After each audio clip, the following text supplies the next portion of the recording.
সবচেয়ে বড় শক্তি কি বলো তো?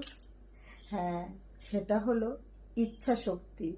যদি তোমার ইচ্ছা শক্তি প্রবল হয় তাহলে তুমি কঠিন থেকে কঠিন কাজ সহজেই করতে পারবে।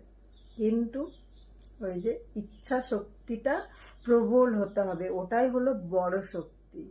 আর ওটা থাকলে তোমার কাছে কোনো কঠিন কাজ কঠিন হবেই না। তুমি সেই কঠিন কাজটার সম্মুখীন হয়ে সাফল্য আনতে পারবে। তাই হলো আমাদের সবচেয়ে বড় শক্তি কি?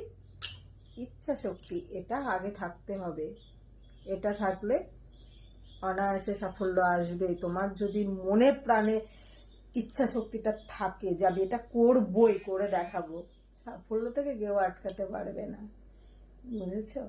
তাই ইচ্ছা শক্তিটা আমাদের বড় শক্তি।